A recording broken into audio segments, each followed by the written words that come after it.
Bentrovati, benvenuti, eccoci all'appuntamento con il nostro Veneto Globe Sport dalla web tv www.venetoglobe.com e dal sito, o meglio scusatemi, dal canale 813 del digitale terrestre per quanto riguarda la produzione e la visione televisiva vera e propria, con il canale 8 e 13 per il momento solo per la provincia di Belluno, in attesa di ampliare la nostra visione a tutto il Veneto. Buona giornata e andiamo subito ad iniziare per quanto riguarda le nostre notizie sportive. Cominciamo con la Ferrari perché, come detto in questi giorni, nel weekend appena trascorso, sarà sicuramente un'altra Ferrari quella che vedremo prossimamente, quella che sta nascendo a Maranello. Via Raikkonen, infatti, che andrà alla Sauber, e linea verde confermata con l'arrivo, come già anticipato, di Leclerc. Passiamo al basket, un basket italiano che al Paladozza di Bologna vedrà giocarsi un paio di sfide molto interessanti. La prima venerdì l'Italia del basket contro la Polonia per le qualificazioni mondiali. Il giorno dopo, sempre al Paladozza di Bologna, derby tutto bolognese per un torneo tra la Virtus e la Fortitudo in amichevole. L'Italia del volley maschile invece ha vinto la prima mondiale al Foro Italico, un successone di pubblico, la presenza del Presidente della Repubblica Mattarella, l'accensione delle torce dei telefonini, insomma tanto pathos, tanta bella gente, e allora si ripeterà però non al Foro Italico ma a Firenze, domani di nuovo in campo contro il Belgio.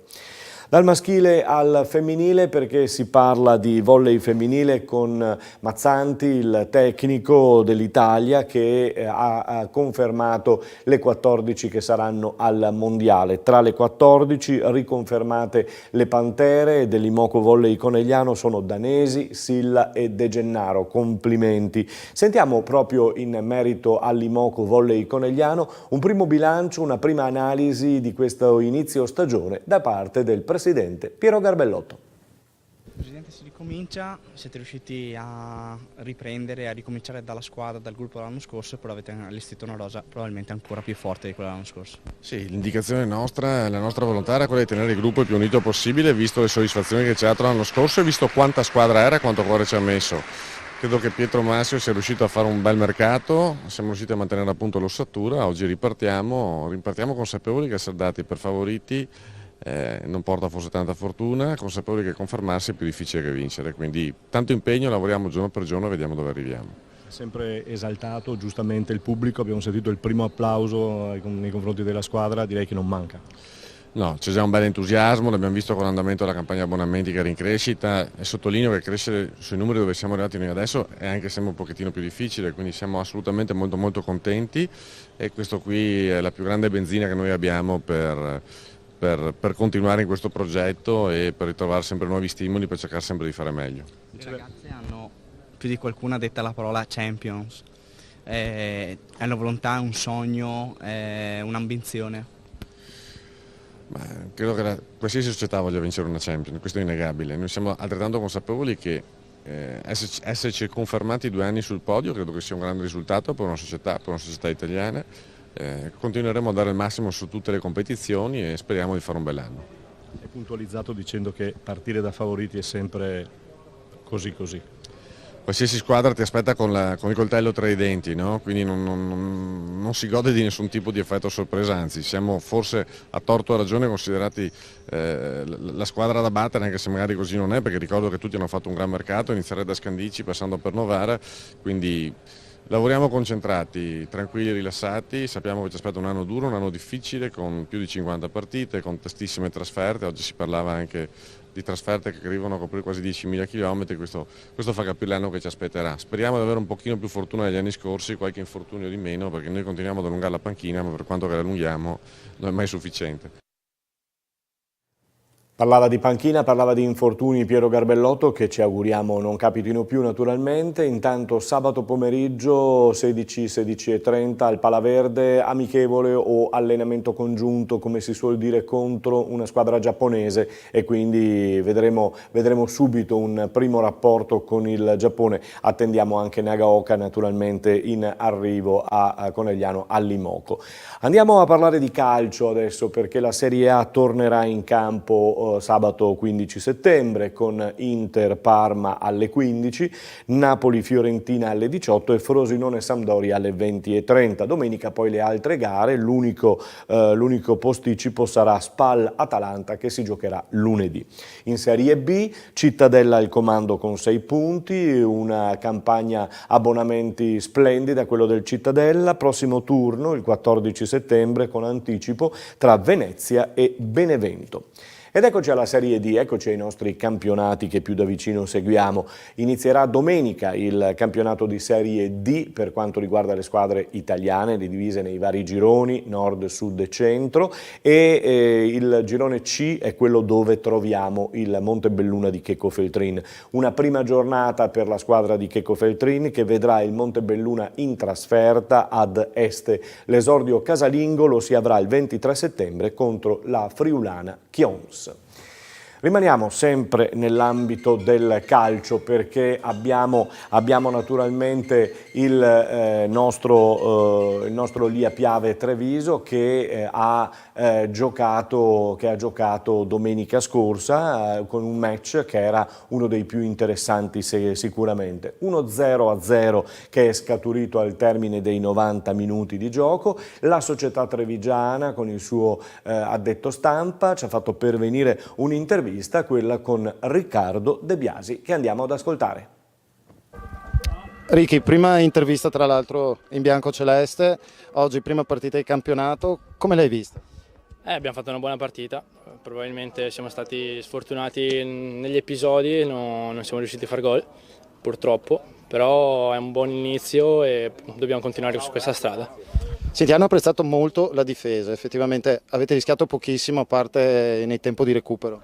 Sì, dobbiamo ancora perfezionarci, però stiamo oliando i meccanismi, il mister sta lavorando molto bene con noi nella fase difensiva, dobbiamo solo continuare così, anzi migliorare ancora e vediamo che succede. Treviso quindi ci può stare tranquillamente in eccellenza e dire la sua su questo girone, che sarà difficile, soprattutto ecco, tipo campi come questo non sarà facile far punti, quindi è un buon punto questo. Sì, ripeto, siamo stati sfortunati e forse i 3 punti erano sicuramente un bottino più importante, però l'importante è muovere la classifica. Abbiamo iniziato il campionato oggi, è lunghissimo, quindi vediamo di domenica in domenica cosa può capitare. Senti, ne approfitto, visto che ti ripeto è la prima volta che riesco a intervistarti, come ti trovi a Treviso? Sei arrivato praticamente alla fine della preparazione, le tue impressioni, anche oggi insomma bella cornice di pubblico, tanti tifosi a seguito, quindi insomma ti senti orgoglioso di vestire questa maglia? Beh, per me da trevigiano abito quinto, quindi più orgoglioso di me penso che ce ne siano pochi. È un onore vestire questi colori e mi trovo da Dio sia con il gruppo e poi la città, la mia città, quindi daremo il massimo e darò il massimo per questi colori. Levami una curiosità, ma è vero che quando si entra in campo e cominciano a fare i cori i tifosi vengono i brividi? Io canto con loro qualche volta, quindi ti dà quella carica in più, quello sicuramente. Bene, allora pronti per il Martellago, insomma, debutto interno, magari con una vittoria finalmente? Speriamo, daremo il massimo sicuramente e vediamo cosa esce dal campo. In bocca al lupo al Treviso e a Riccardo De Biasi che abbiamo sentito quest'oggi. Allora vediamo in eccellenza il girone B, la seconda giornata, cosa prevede? Prevede Istrana Eclisse, Liventina Mestre, Luparense Tombolo, Porto Mansuè Lia Piave, sicuramente una delle gare più belle, Treviso Real Martellago come dicevano, Union Pro Giorgione, Union San Giorgio Sedico Calvinoale, Vittorio Veneto Union QDP. Quest'oggi, o meglio domenica, riposerà il Nervesa. Promozione, girone D, seconda giornata, anche qui vediamo il tabellino, Città di Caorle, Lovis Spresiano, Conegliano Prodeco Montello, è veramente partitissima, Cornuda Crocetta Favaro, Fontanelle Vazzola, Fossalta di Piave Villorba, Giulia Sagittaria Noventa, Opitergina Portogruaro, ZTLL Sinistra Piave, Vedelago. Lasciamo il calcio e passiamo al basket, Treviso Basket, TVB, con una settimana che è stata decisamente piena per gli uomini di Menetti, che questa sera, proprio mentre vi stiamo parlando, andranno a giocare a Montebelluna contro la Tezenis Verona, amichevole di lusso, super lusso. E poi classico torneo di Caorle il 15 e il 16 settembre con Reyer Venezia e 2 compagini straniere. Ricordo che il campionato inizierà il 7 ottobre per quanto riguarda la TVB contro proprio la Tezenis Verona, ma prima ci sarà anche la Supercoppa italiana dove sono stati già definiti gli accoppiamenti della semifinale. Treviso se la vedrà con Casale. Parliamo di Ruker Sambe, rimaniamo sempre nel basket, rimaniamoci con questa formazione che milita nel campionato di Serie B, impegnata in casa al Palasaccon venerdì scorso contro Padova in un'altra amichevole vinta, gara vinta vi dicevo dalla Ruker, e ai nostri microfoni però abbiamo ascoltato l'altro giorno Mian, adesso siamo dalla sponda opposta, siamo con Daniele Rubini che è l'allenatore della Virtus Padova, sentiamolo. È un po' contrariato per essere Urbani. Era arrabbiato. Sostanzialmente sì, noi abbiamo in questo momento delle problematiche da risolvere dovute anche alla situazione della squadra, però non l'abbiamo fatto con la mentalità giusta, non abbiamo cercato le soluzioni giuste e questo mi ha fatto arrabbiare. Siamo usciti dai binari con troppa frettolosità e questo ha prodotto una situazione che non lascia grandi indicazioni positive. Sì, ho visto in effetti un primo quarto dove qualcosa non ha funzionato, però avete rimediato. Poi che cosa? Poi se si lascia una partita unicamente in mano al talento individuale, alla fine le risorse vengono a mancare e quando non c'è gioco di squadra la situazione implode su se stessa. Coach, vi ritroverete in campionato perché fate parte dello stesso girone, del stesso campionato, vi conoscete. Come sarà questo torneo? Io penso che chi non conosce il girone B non ha idea di che tipo di campionato andrà a trovare. È un campionato maledettamente equilibrato dove non esistono dei valori precostituiti, a eccezione fatta per 3 squadre che probabilmente faranno cammino a sé stante.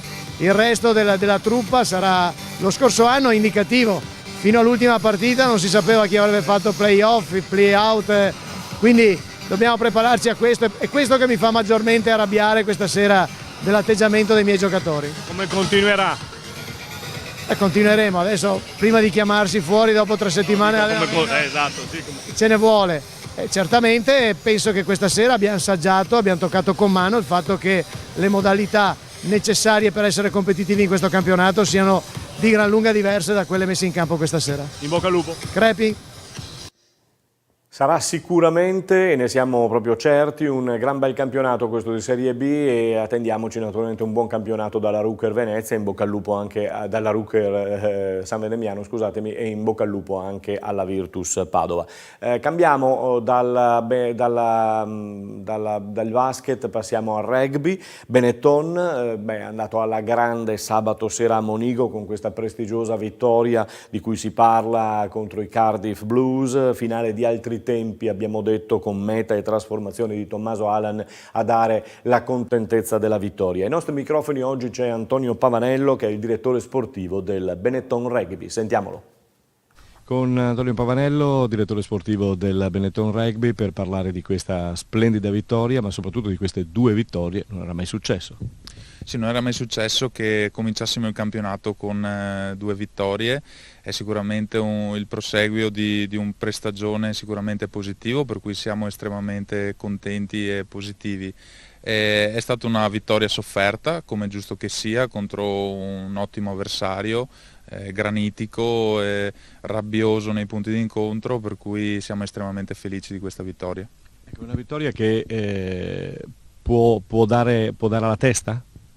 No, noi i piedi saldi per terra li abbiamo, guardando il calendario sapevamo che il nostro obiettivo era quello di cominciare bene, anche perché adesso abbiamo 3 trasferte insidiose contro 3 squadre molto molto forti sulla carta, per cui noi continuiamo a rimanere coi piedi per terra e continuiamo a lavorare.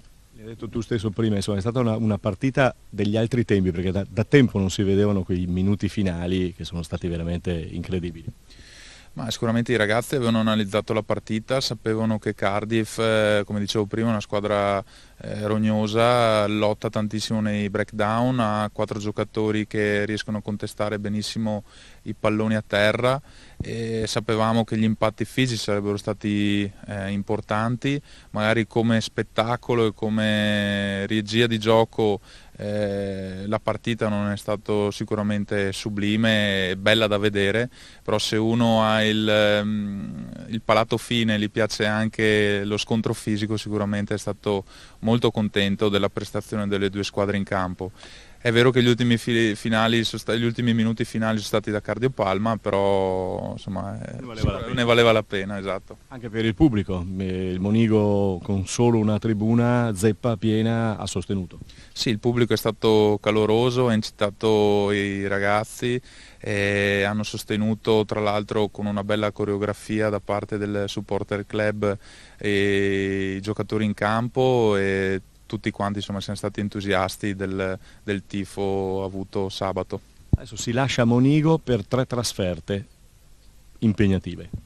Molto impegnative, perché andiamo a giocare già sabato contro gli Scarlets, che hanno battuto l'Einster, campioni in carica della passata stagione. Scarlets che sono arrivati in finale nelle ultime stagioni, di cui 2 anni fa hanno anche vinto il campionato, per cui sarà una partita sicuramente dura e molto più aperta rispetto a quella di sabato scorso.